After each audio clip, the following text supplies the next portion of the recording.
तो जेके बोस के जितने भी 10th 11th 12th क्लास के रेगुलर स्टूडेंट्स हैं, जैसा कि 15% सिलेबस में रिलैक्सेशन हुई है, तो यहाँ पर मैं आपको सब्जेक्ट वाइज बताऊंगा कि न्यू पास मार्क्स क्या रहेंगे, क्योंकि बहुत से स्टूडेंट्स मैसेज पे मैसेज कर रहे हैं कि न्यू पास मार्क्स हैं क्या। देखो, जितने भी 10th क्लास के स्टूडेंट्स हैं, तो आप सब जानते हैं 10th क्लास के सभी सब्जेक्ट्स जो है आपको बोर्ड की तरफ से 80 मार्क्स का ही पेपर आता है। अब 80 मार्क्स का जो आपको पेपर आता है, अब जब 15% रिलैक्सेशन हुई तो आपने अटेम्प्ट करने हैं सिर्फ 68 मार्क्स। आप तो पूरे भी कर सकते हो, कोई मसला नहीं है। और यहाँ पर सबसे पहले कोशिश यही करो, अगर आपका सिलेबस पूरा कवर हो रहा है तो कवर करो पूरा, कोई मसला नहीं है। बट जितने भी 10th क्लास के स्टूडेंट्स हैं, 80 मार्क्स आपका पेपर होता है, बट आपने सिर्फ 68 ही अटेम्प्ट करने हैं, क्योंकि अगर आप 68 अटेम्प्ट करोगे, आपके 68 करेक्ट होंगे तो आपको 80 मार्क्स मिलेंगे। तो ये आपको यहाँ पर बेनिफिट है। अगर किसी के 70 भी करेक्ट होंगे तो उसको भी 80 मिलेंगे, ज़्यादा तो मिलेंगे नहीं। अब इसी हिसाब से अगर हम पास मार्क्स की बात करें तो आउट ऑफ 80 आपके पास मार्क्स 26 हैं। आपका जब मार्कशीट आएगी वहाँ पर भी पास मार्क्स 26 होगी, बट जब आपकी मार्किंग होगी, अगर आपने सिर्फ 22 मार्क्स ही किए हैं तो 22 मार्क्स अगर आपने किए तो वो बन जाएंगे 26 मार्क्स और आप पास हो जाओगे। सिंपली अगर आपने 80 मार्क्स का पूरा पेपर अटेम्प्ट किया, आपके वहां पर सिर्फ 22 मार्क्स बने, तो वो 22 मार्क्स जो है वो आपके 26 मार्क्स बन जाएंगे और आप पास हो जाओगे। ये हो गया मिनिमम मार्क्स का। ये समझो, आपको पूरे पेपर में से अगर किसी बच्चे को सिर्फ 22 मार्क्स भी आते हैं तो वो भी पास हो जाएगा, बट कोशिश जो अपनी है वो ज्यादा से ज्यादा मार्क्स पर रखो। ऐसे ही 11th 12th क्लास की इंग्लिश की बात करें, क्योंकि इंग्लिश बाकी सब्जेक्ट से डिफरेंट है, अब उसका भी सेम ही है। जैसा इंग्लिश आपको 80 मार्क्स का पेपर आता है, आपने वही 68 ही अटेम्प्ट करने हैं।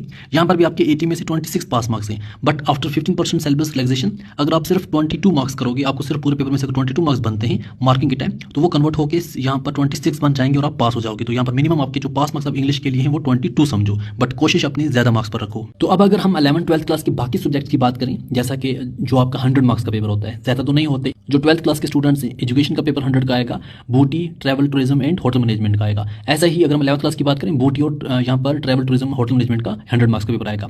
90 मार्क्स का किसी का पेपर नहीं आता है, उसको आप छोड़ दो। 80 मार्क्स की बात करें, जैसा कि जो भी यहाँ पर स्टूडेंट्स हैं, math, Urdu, Hindi, history, polity, business study, ये सब आपके 80 मार्क्स के आते हैं। जैसा कि आपको पता है आपको बोर्ड की तरफ से कौन सा पेपर 80 मार्क्स का आता है।